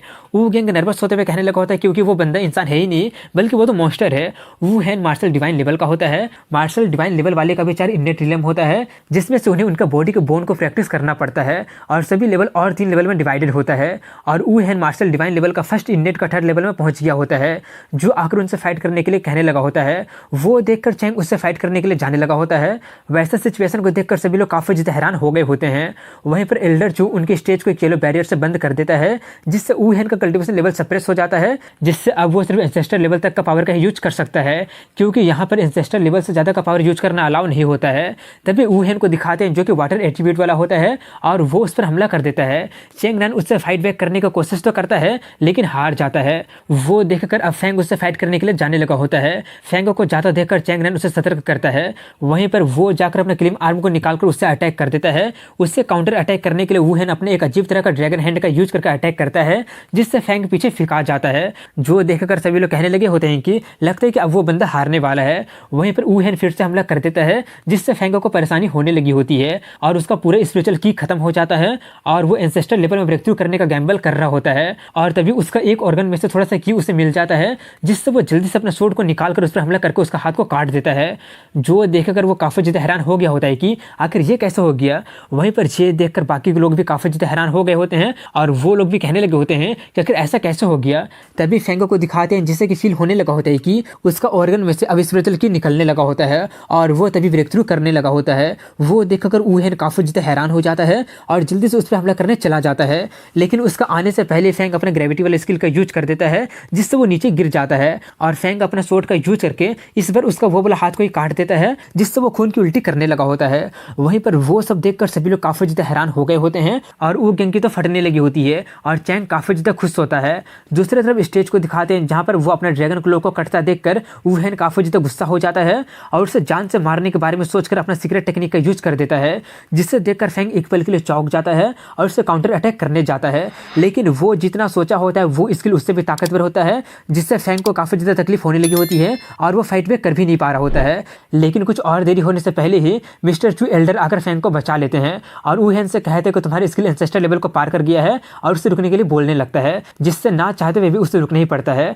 और मिस्टर चू उस मैच को टाई डिक्लेयर कर देते हैं और सभी लोगों को जाने के लिए कहने लगते हैं। वहीं पर वुहेन जाते हुए काफ़ी गुस्से में उससे कहते हैं कि तुम सिर्फ लकी थे, जब स्टार पीक में यानी कि इससे नेक्स्ट लेवल में जाओगे तब मैं तुम्हें देख लूंगा, और अपने भाई से उसका पूरा इन्फॉर्मेशन निकालने के लिए कहता है। उससे ज़्यादा देखकर फैंग कहता है कि ज़्यादा खुश मत हो, मैं जल्दी ही या फिर बाद में स्टार पीक पर पहुँच जाऊँगा। इसके एक महीने बाद का सीन दिखाया जाता है जहाँ पर फैंग अपने रूम में बैठकर कल्टिवेट कर रहा होता है, लेकिन तभी वहाँ पर लू सेंग उससे मिलने आ जाता है क्योंकि वो उसे डिटॉक्सिफाई करना भूल गया होता है, क्योंकि फैंग काफ़ी ज़्यादा बिजी था इस महीने में। फैंग उसके लिए माफी मांगकर उसे डिटॉक्सिफाई करना स्टार्ट कर देता है और बातों बातों में वो उससे पूछ लेता है कि क्या आप एनुअल टेस्ट के बारे में सुने हैं। फैंग कहता है कि मैं इन्फॉर्मेशन बुक में देखा था और पता चला कि वो सिर्फ ऊपर के दोनों पिक में होता है, और ऐसा कहा जाता है कि उस एनुअल कंपटीशन को टॉप 10 वाले को सीक्रेट टावर में जाने का मौका दिया जाता है, जहाँ पर काफी सारे एडवांस और सीक्रेट टेक्निक भी है। मास्टर लू बताते हैं कि रुकीज को और अच्छे से कल्टिवेट करने के लिए सेंट किंग एक आउटर विलेज का रुकी लिस्ट निकालने के बारे में बातें भी किया है, जिसमें मैं सोच रहा हूँ कि आप उसमें जरूर इंटरेस्टेड होंगे और उसमें एक टॉप 10 भी टावर में एंटर कर पाएंगे। वो सब सुनकर फैंग थोड़ा सा चौंक जाता है और सोचते हैं कि लगता है कि यहाँ पर मिस्टर लू के पास कुछ पावर है, और उनका टोन से जज करूँ तो ये रुकी लिस्ट जरूर मुझे प्लीज करने के लिए सेटअप किया गया होगा, क्योंकि टॉप 10 में तो आना मेरे लिए बाएं हाथ का खेल है। वो सब सोचकर वो उसमें पार्टिसिपेट करने के लिए तैयार हो जाता है। तभी मास्टर लू जाते हुए सीक्रेट टावर का कुछ फ्लोर नंबर और सिर्फ बताकर चले जाते हैं। इसके 3 दिन बाद का सीन दिखाया जाता है जहाँ पर उनका रुकी लिस्ट का कंपटीशन चल रहा होता है, जहाँ पर फैंग का सभी अपोनेंट सरेंडर कर दे रहा होता है, जिससे वो अपने आप ही फर्स्ट प्लेस हासिल कर लेता है और बाकी के लोगों को रैंकिंग बताया जाता है, जहां पर सेकंड प्लेस पर चेंगनान होता है, थर्ड प्लेस पर तोंगचोंग, फोर्थ प्लेस पर बाई और 9th प्लेस पर कियोंग होती है और वानसिन 66 प्लेस पर होती है। जो जानकर फैंग थोड़ा सा शॉक्ड हो जाता है। वहीं पर अपना रिजल्ट देखकर वानसिन काफी ज्यादा दुखी हो गई होती है और रोते हुए वहां से भागते हुए कह रही होती है कि मैं यूजलेस हो गई हूँ। वो देखकर फैंग सोचता है कि लगता है कि मुझे फिर से मास्टर लू की हेल्प मांगना पड़ेगा। इसके 7 दिन बाद का सीन दिखाया जाता है जहां पर मिस्टर चू उन सभी लोगों को सीक्रेट टावर में लेकर जा रहे होते हैं, जो कि सबसे ऊपर वाला सेंट किंग माउंटेन में होता है। और वहां पर वानसिन को ना देखकर क्योंग उसके बारे में पूछने लगी होती है, क्योंकि वो बोला था कि वो उसे भी लेकर जाएगा। उसका जवाब में फैंग उससे कहते हैं कि ज़्यादा चिंता मत करो, मास्टर लू जरूर उसे एडवांस में लेकर चले गए होंगे। तभी मिस्टर चू उन सभी लोगों को उस टावर के पास लेकर चले जाते हैं और 7 दिन के बाद उन्हें वापस लेकर जाने की बात बोलकर वहां से वापस चले जाते हैं। वहां पर वो लोग वुहेन से भी मिलते हैं, जो कि स्टार पिक के टॉप 10 में से आया होता है, और फैंग को देखकर बाकी के सभी लोग उसी के बारे में बातें कर रहे होते हैं, क्योंकि वो जो किया होता है सभी लोगों को पता चल गया होता है। तभी उन सभी लोगों को टावर के अंदर में बुलाया जाता है, इसलिए सभी लोग उसके अंदर चले जाते हैं और वो सभी लोग जाकर अपने अपने हिसाब से मार्शल स्किल को ढूंढना स्टार्ट कर देते हैं। वहीं पर फैंग कियोंग को उस फ्लोर पर लेकर जाता है जिस फ्लोर के बारे में मास्टर लू उसे बताया होता है, जहां पर वानसिन भी होती है और वो पहले से ही एक सीक्रेट स्किल को सीख रही होती है, इसलिए वो लोग उससे डिस्टर्ब ना करके अपने अपने कल्टिवेशन के हिसाब से स्किल को ढूंढना स्टार्ट कर देते हैं। इसके आधे घंटे बाद का सीन दिखाया जाता है जहां पर कियोंग 30 से 40 स्किल बुक को पढ़ ली होती है, लेकिन उसका सूटेबल वाला उसे मिलता ही नहीं है और फैंग भी काफी ज्यादा देर से ढूंढ रहा होता है, लेकिन उसे भी उसका सूटेबल हिसाब से मिल ही नहीं रहा होता है। लेकिन तभी फैंग को एक बुक मिलता है जो कि एंशिएंट भाषा में लिखा होता है। वो देखकर फैंग सोचता है कि कहीं मिस्टर लू यही तो नहीं चाहते थे ना कि मुझे ये किताब मिल जाए, लेकिन फैंग को वो भाषा पता होता ही नहीं है, इसलिए वो उसे सेंस करने की कोशिश करता है और वो उसे सेंस कर पाता है, जिसमें से वो उसके इन्फॉर्मेशन को समझ पा रहा होता है। इसके 2 घंटे बाद का सीन दिखाया जाता है जहाँ पर क्योंग उस किताब के बारे में पूछती है। फैंग बताता है कि इसमें कुछ एम्परर, 9 ग्रेट टेम्पल और पता नहीं क्या क्या के बारे में लिखा हुआ है। ये बोलकर वो उस किताब को वापस रखने चला जाता है, लेकिन तभी उसे वहाँ पर एक स्क्रॉल मिल जाता है, जिसे निकाल कर जब वो उसे देखता है तो उसे पता चलता है कि उसमें टर्निंग स्काई मुद्रा स्किल नाम का कुछ लिखा होता है। फैंग उसके बारे में पढ़कर काफी ज्यादा खुश हो जाता है, क्योंकि वो उसे शूट कर रहा होता है और वो स्किल काफी ज्यादा ताकतवर भी होता है। वो जानकर फैंग समझ जाता है कि शायद इसीलिए मास्टर लू उसे उस फ्लोर पर बुलाए होंगे। इसके 3 घंटे बाद का सीन दिखाया जाता है जहाँ पर फैंग उस स्किल को सीख लिया होता है। इसके बाद बाकी का वो और स्क्रॉल को ढूंढना स्टार्ट कर देता है, जिसमें से उसे एक और पसंद आ गया होता है। तभी उसकी नज़र क्योंग पर जाती है जहाँ पर वो भी एक स्किल सीख रही होती है। वो देखकर फैंग उसके लिए खुश हो जाता है और सेकंड फ्लोर पर जाने लगा होता है, जहाँ पर उसे चेंगनान दिखता है और वो भी सीक्रेट स्किल को सीख रहा होता है। वो देखकर फैंग जाकर कुछ स्किल को ढूंढने लगा होता है, लेकिन तभी वो गलती से एक स्क्रॉल को टच कर देता है, जिससे वो कुछ ही सेकंड में वो इस स्किल को सीख लेता है, जो कि एक सीक्रेट टेक्निक होता है। वो देखकर फैंग काफी ज्यादा खुश हो जाता है और उस स्किल का नाम स्पिरिट नीडल होता है, जिसमें कि नीडल के शेप में कंडेंस होकर हमला करता है। इसके 4 दिन बाद का सीन दिखाया जाता है जहाँ पर वो दोनों अपने अपने स्किल के बारे में बातें कर रहे होते हैं और बातों ही बातों में फैंग कहता है, लेकिन सभी स्किल तो इंसानों ने ही बनाया है, इसलिए तुम स्किल को चाहे कितना डीप क्यों ना समझ लो, क्रिएटर को सरपास नहीं कर पाओगे, इसलिए मैं अपना खुद का स्किल को बनाना चाहता हूँ। चैंग कहता है, लेकिन फिर भी मार्शल स्किल बनाना आसान नहीं है, और अगर तुम एक स्किल को बना भी लेते हो फिर भी तुम्हें उसमें लगातार सुधार करते रहना पड़ेगा। तभी फैंग को एक रिकॉर्ड बुक मिलता है जिससे वो पढ़ना स्टार्ट कर देता है, जिसमें बहुत ही कुछ अजीब अजीब चीजें लिखी होती है, लेकिन दूसरे पेज में क्यूबा फ्लावर के बारे में लिखा होता है, जो कि एक स्पेशल तरह के लेक्चर होता है जो कि स्पिरिट और एसेंस को नोटिस कर सकता है। उस फूल के बारे में पढ़कर फैंग को उसके मास्टर का याद आ जाता है, जिससे वो उस फूल से ठीक करने के बारे में सोचता है, इसलिए वो उस फूल को ढूंढने के बारे में ठान लेता है। इसके 7 दिन बाद का सीन दिखाया जाता है जहाँ पर वो लोग मिस्टर चू का आने का इंतजार करने लगे होते हैं और अपना नया स्किल को टेस्ट करने के लिए प्रैक्टिस करना स्टार्ट कर देते हैं। वहीं पर दूसरी तरफ वू गेंग को दिखाते हैं, जो आकर अपने भाई वू हेन को फैंग के बारे में उसका सारा इन्फॉर्मेशन बता देता है। उसके बारे में सभी इन्फॉर्मेशन को जानकर वू हेन को एक इविल आइडिया आता है और वो साइलम किंगडम का सभी पड़ोसी किंगडम को सप्लाई और सपोर्ट देकर साइलम किंगडम पर हमला करने के लिए और उन्हें सप्रेस करने के लिए कहने लगा होता है। इसके 3 महीने बाद का सीन दिखाया जाता है जहाँ पर साइलम किंगडम को दिखाते हैं, जहाँ पर उनके पड़ोसी का हमला के बारे में किंग को पता चल गया होता है। वो जानकर किंग काफी ज्यादा गुस्सा से चिल्लाने लगा होता है कि हम उनके साथ अच्छे रिलेशन बनाकर रखे हैं, लेकिन फिर भी वो लोग अचानक हमला क्यों कर दिए हैं। तभी डीन बताते हैं कि बैटलफील्ड में वो 5 किंगडम ने 2 वेंडेट लेवल का भेजा है और उन लोगों के पास उतना ताकतवर कल्टीवेटर है ही नहीं। इसका सीधा सा मतलब है कि उनका बैकअप कोई और ही है। किंग पूछता कहीं इसका मतलब उनके पीछे सनसेट किंगडम तो नहीं है ना। डीन उसका जवाब देते हुए कहता नहीं, क्योंकि उसका फाउंडेशन उतना डीप नहीं है। तभी मार्शल यून गुस्से में उनसे फाइट करने जाने लगा होता है, लेकिन यून चेन उसे रोकते हुए कहता है कि फालतू की बकवास करना बंद करो, क्योंकि अभी तुम इंजर्ड हो, अभी हमें कुछ और प्लान बनाना पड़ेगा। और उसका यही कहने के बर्ताव से काफी ज्यादा परेशान हो गए होते हैं, इसलिए अब वो लोग उनसे डील करने का प्लान करने लगे होते हैं। दूसरी तरफ जिन डायनेस्टी को दिखाते हैं जहाँ पर फैंग अपने दोनों गर्लफ्रेंड के साथ इंपीरियल सिटी में ऐसे ही घूमने निकल गया होता है, लेकिन उनके पीछे पीछे चैंग भी चला गया होता है। लेकिन जब उसे पता चलता है कि वो लोग गैम्बलिंग हाउस में गैम्बल करने जा रहे हैं, तो वो उनके साथ ना जाकर दूसरा रास्ता चुन लेता है। वहीं पर फैंग फिर से उसका गैम्बलिंग हाउस में जाता है, जहाँ पर सभी लोग उसे पहचान कर उसी के बारे में बातें करने लगे होते हैं। फैंग वहाँ पर जाकर डीलर को इग्नोर करके डायरेक्टली स्टोन को चुनने लगा होता है। वो देखकर डीलर जल्दी से अपने घुटने पर आकर उससे विनती करने लगा होता है कि अगर आप फिर से चुनने लगेंगे तो मेरा जॉब का गारंटी नहीं होगा। फैंग सरकास्टिक होकर कहते हैं कि तुम लोग ऐसे कैसे कर सकते हो, एक गैम्बलिंग हाउस ओपन करने के बाद तुम लोग हमें कस्टमर के जैसे क्यों ट्रीट नहीं कर रहे हो। लेकिन तभी वहाँ का बॉस आकर फैंग को 20,000 क्रिस्टल देकर पिछली बार के लिए माफी मांगकर उस मामले को रफा दफा करने के लिए कहने लगता है। फैंग उसका वो गिफ्ट एक्सेप्ट करके वहां से चला जाता है। दूसरी तरफ एक होटल का सीन दिखाया जाता है जहाँ पर चेंगनान खाना खा रहा होता है और उसे फैंग की चिंता हो रही होती है कि अगर वो गैम्बल में सब हार गया तो क्या होगा, क्योंकि उसे फैंग का स्टोन फेज वाला बात नहीं पता होता है। यही सब सोचकर वो उसका हेल्प करने जाने लगा होता है, लेकिन तभी उसे लोगों के मुंह से साइलम किंगडम का हालत के बारे में पता चल जाती है। वो सब जानकर चेंगनान थोड़ा सा हैरान हो जाता है और फैंग को इसके बारे में बताने जाने लगा होता है। दूसरी तरफ फैंग अपने दोनों गर्लफ्रेंड के साथ वापस आ रहा होता है, लेकिन तभी चेंगनान उसके पास जल्दी से जाकर उसे उसका किंगडम का पूरा हालत बता देता है। वो सब जानकर फैंग थोड़ा सा शॉक्ड हो जाता है और वापस अपने यार्ड में जाकर अपने दोस्तों को उसके बारे में बताता है और उनसे हेल्प मांगता है और तोंग चोंग को वहीं पर रहने के लिए बोलकर वाहन और क्यों का ख्याल रखने के लिए कहता है और कोई भी प्रॉब्लम होने पर मिस्टर चू और मिस्टर लू से हेल्प मांगने के लिए बोलता है। ये बोलकर वो चारों वहाँ से जाने लगे होते हैं। वहीं पर दूर से छुपकर वो सभी कुछ उभरते देखकर काफ़ी ज़्यादा खुश हो जाते हैं, क्योंकि उनका प्लान उन्हें माउंटेन से बाहर निकालने का ही था।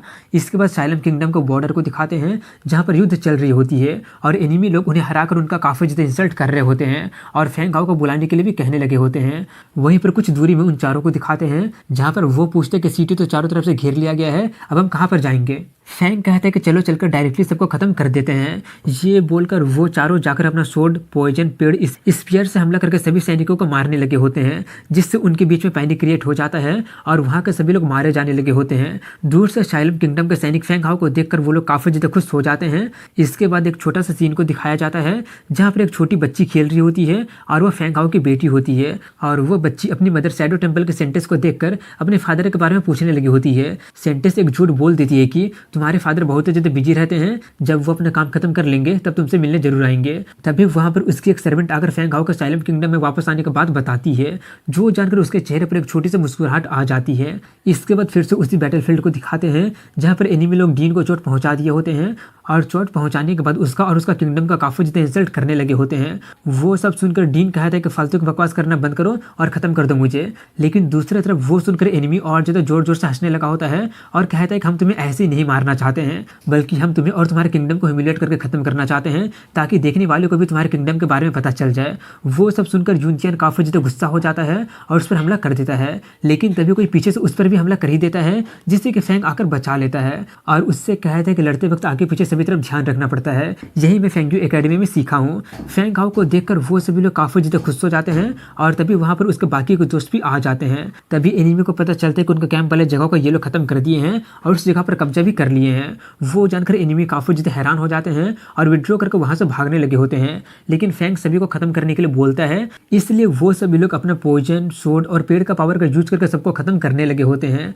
उतना ताकतवर लोगों को देखकर मार्शल यून काफ़ी ज़्यादा हैरानी से उनके बारे में पूछता है। हुआ लान यानी कि डीन बता देते कि वो लोग कंपटीशन का चैंपियन है। दूसरी तरफ चैंग नाइन फाइट करते हुए यूनिंग से कह रहा होता है कि मैं यहाँ पर तुम्हें बचाने के लिए आया हूँ। इसका जवाब में वो कहती है इसकी कोई भी जरूरत नहीं है, क्योंकि मैं खुद को बचा सकती हूँ। वहीं पर वो देखकर मार्शल यून का दिमाग काफ़ी ज़्यादा खराब हो रहा होता है और वो उसके बारे में पूछने लगा होता है कि आखिर वो कौन है और वो उसके उतना ज़्यादा करीब क्यों है। हुआ लान उसके बारे में बताकर पूछता है कि आपको नहीं लगता कि वो आपका ग्रैंडसन इन लो बनने के लिए काफ़ी अच्छा कैंडिडेट है। तभी फैंग लोगों को दिखाते हैं जहाँ पर वो लोग वहाँ पर मौजूद सभी एनिमी को खत्म कर दिए होते हैं और अब बाहर जाकर बाहर में मौजूद एनिमी को खत्म करने के लिए जाने लगे होते हैं। लेकिन उनका जाने से पहले वहाँ पर कुछ लोग उसके पूरे फैमिली को हॉस्टेज बनाकर आ गए होते हैं, जिससे देखकर सभी लोग काफ़ी ज़्यादा हैरान हो जाते हैं। वहीं पर एनिमी फैंग को खुद को जान से मारने के लिए कहता है, नहीं तो वो उसके पेरेंट्स को खत्म कर देगा। वो देखकर फैंग अपना हथियार डाल देता है, जिससे देखकर उसके पेरेंट कहने लगे होते हैं कि ऐसा मत करना, क्योंकि उसके बाद भी वो लोग उसे नहीं छोड़ेंगे। लेकिन वहीं पर फैंग का कुछ और ही प्लान होता है और वो उन्हें इशारा करके एनिमी पर स्पिरिट नीडल से हमला कर देता है। बाई ई अपना ट्री प्रिजन का यूज करके उसके फैमिली को उसके अंदर कैद कर देता है और तभी डेविल अपना पॉइजन का यूज करके उन्हें खत्म कर देता है। खत्म करने के बाद फैंग जाकर अपने फैमिली से मिलता है। वहीं पर वो देखकर चैंग बाकी के लोगों को खत्म करने के लिए जाने लगा होता है। उससे जाता देखकर हुआलान खांसते हुए यूनिंग से कहता है कि मैंने उसके किंगडम वालों से सुना है कि वो ऑर्फन है, इसलिए तुम उसका ख्याल क्यों नहीं रखती हो। ये सुनकर वो शर्माते हुए कहते हैं कि मैं उसका ख्याल क्यों रखूं। इसके बाद दिखाते हैं कि वो लोग जाकर देखते हैं तो पता चलता है कि वहां पर लगभग मिलियन सोल्जर फाइट करने के लिए पहुंच गए होते हैं और उनके पास सिर्फ 1 लाख सोल्जर ही बच रहे होते हैं, जो जानकर वो लोग थोड़े से घबरा जाते हैं। लेकिन फैंग कहता है इससे कोई फर्क नहीं पड़ता है। ये बोलकर वो बैटलफील्ड में उतरकर अपना स्काई मुद्रा वाले स्किल का यूज करके एक बहुत ही बड़ा पाल्म बनाकर हमला कर देता है, जिससे एक ही बार में काफी सारे एनिमी सोल्जर का काम तमाम हो जाता है। उसका उतना ज्यादा ताकतवर स्किल को देखकर उसके लोग काफी ज्यादा हैरान हो जाते हैं। नीचे में बैटलफील्ड को दिखाते हैं जहां पर और सोल्जर फाइट करने के लिए आ रहे होते हैं और उनमें से 2 लीडर कहते हैं कि यंग मास्टर तो सिर्फ बोल रहे थे कि वो सिर्फ एंसेस्टर लेवल का होगा। उसका दूसरा साथी कहता है कि वो बंदे इंडियन एंसेस्टर लेवल में ही है, लेकिन उसका स्किल कुछ स्पेशल लग रहा है। उसका जाइंट पाल्म का पावर ही एंसेस्टर लेवल को सरपास कर दिया है, इसलिए अगर वो अगले लेवल में पहुंच जाएगा तो वो पूरा फैमिली को अपने आप ही खत्म कर देगा। वो सब बातें करके वो लोग उन्हें खत्म करने बढ़ते हैं और वो दोनों डिवाइन लेवल में होते हैं, जिससे फाइट करने के लिए हुआ फैमिली का हेड आ जाता है और वो अकेले ही डिवाइन लेवल का होता है।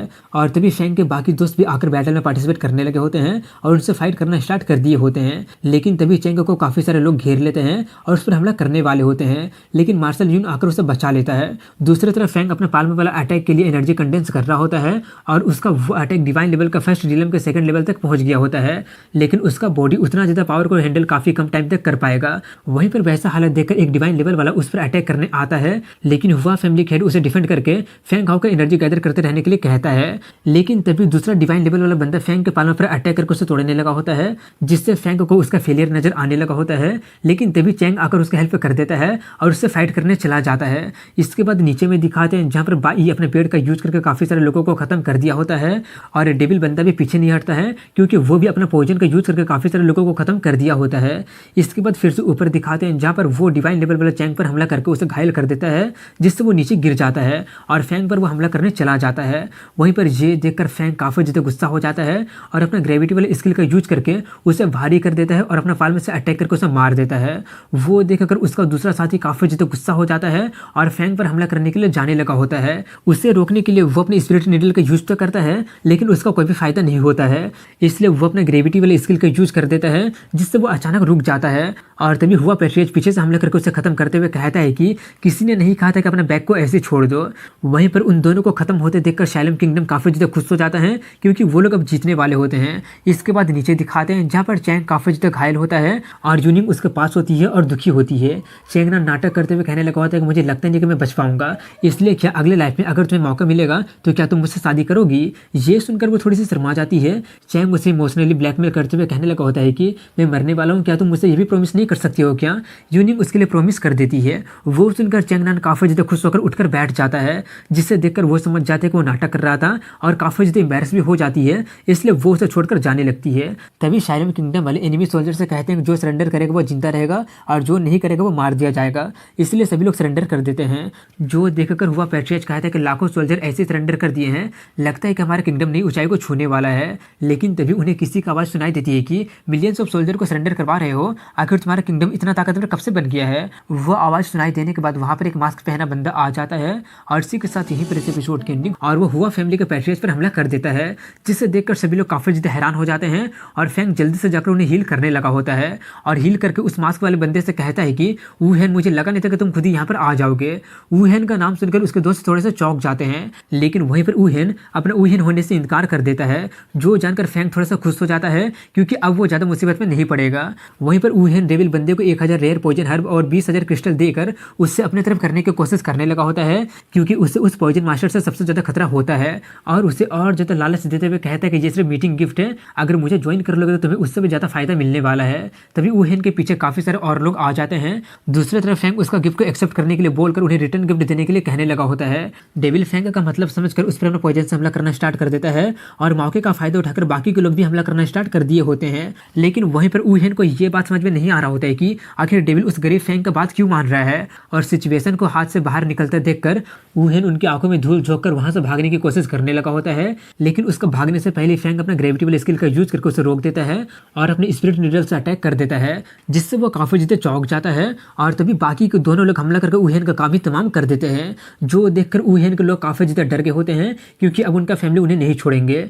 लेकिन उससे पहले फैंग लोग ही उसका काम तमाम कर देते हैं। उसका काम तमाम करने के बाद चेंगनान पूछते हैं कि हम लोग उसे मार दिए हैं, वो फैमिली वाले इतना आसानी से इस मैटर को नहीं छोड़ेगा। फैंग कहता है कि ज्यादा चिंता मत करो, वो फैमिली वाले रैशली एक्ट नहीं करेगा, क्योंकि वूहेन ये मानने से इनकार कर दिया है कि वो वूहेन है, इसलिए कोई भी ये प्रूव नहीं कर सकता है कि हमने वूहेन को मारा है। अगर वो फैमिली ओपनली उसका बदला लेने चले आएंगे तो इसका सीधा सा मतलब ये होगा कि वो लोग ये एडमिट कर लेंगे कि शाइलम किंगडम पर अटैक करने में उनका ही हाथ था। अगर ऐसा होता है तो हमारा जिन डायनेस्टी उसे नहीं छोड़ेगा। इसके बाद अगले समय वो फैमिली को दिखाते हैं जहाँ पर अपने बेटे का मौत के बारे में जानकर उसका फादर ऊ नोंग काफी ज्यादा भड़क जाता है और उसे ये बिल्कुल भी यकीन नहीं होता कि एंसेस्टर लेवल वाला बंदा उसे मार दिया है और उससे बदला लेने के बारे में ठान लेता है। इसके 3 महीने बाद का सीन दिखाया जाता है जहाँ पर वॉर के बाद शाइलम किंगडम उन 5 पावर को निकल लिया होता है और निकल कर काफी ज्यादा बड़ा और काफी ज्यादा पावरफुल बन गया होता है और फैंग हाउ यंगर जनरेशन का आइडल भी बन गया होता है और उसका एक स्टैचू भी लगा दिया गया होता है और फैंग हाउ अपने फैमिली वालों को अपना कुछ स्किल सिखा रहा होता है। वो सब देखकर बाई पूछते कब, जबकि तुम्हारा फैंग फैमिली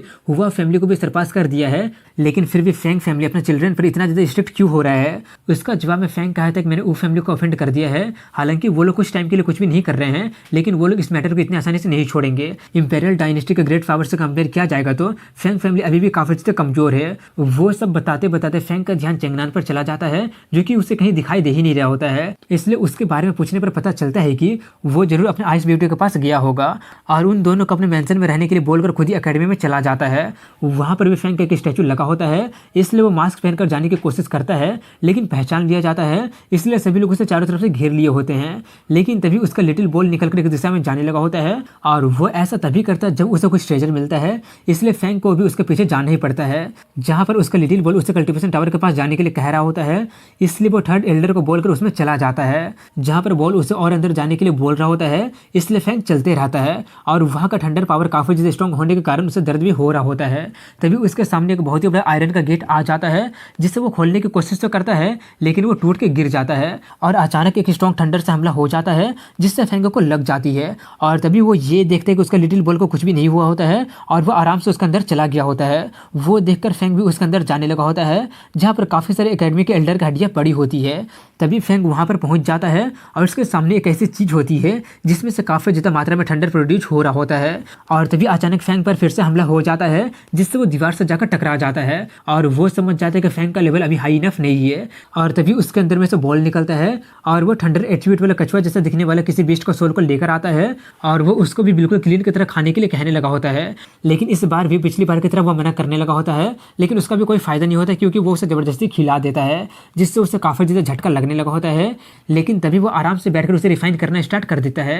इसके 3 दिन बाद का सीन दिखाया जाता है जहाँ पर डिन को फैंग का थंडर रिला में जाने वाला बात पता चल गया होता है, जिससे उसे उसको लेकर थोड़ा सा चिंता होने लगा होता है और वो अपने एंसेस्टर के साथ फैंग को देखने चला जाता है। और जब वो लोग वहाँ पर पहुँचते हैं तो पेट्रियस सामने का सीन देखकर काफ़ी ज़्यादा हैरान हो जाता है और सोचने लगा होता है कि कहीं उसके पास लेजेंडरी थंडर एट्रीब्यूट तो नहीं है ना। वहीं पर वैसा सिचुएशन देखकर डिन पूछने लगा होता है कि आखिर वहाँ पर क्या हो रहा है। पेट्रियस कहता है कि चलो यहाँ से वो भी कल्टीवेट कर रहा है, जो जानकर डिन काफ़ी ज़्यादा हैरान हो जाता है। इसके 4 दिन बाद का सीन दिखाया जाता है जहाँ पर फैंग उसे पूरी तरह से रिफाइन कर लिया होता है, जिससे अब उसके पास थंडर एट्रीब्यूट भी आ गया होता है और वो बिजली वाला कछुआ का डिफेंसिव एबिलिटी को भी इनहेरिट कर लिया होता है। वो जानकर फैंग काफ़ी ज़्यादा खुश हो जाता है और अब वो और आगे जाकर देखने के बारे में सोचता है। जहाँ पर जाकर अपने आसपास देखने पर पता चलता है कि वहाँ पर काफ़ी भयानक फाइट हुआ होता है और वहाँ पर एक पपेट भी होता है और वहाँ पर एक बहुत ही बड़ा थंडर टोटरोज होता है जिसके सर में एक सोड होता है।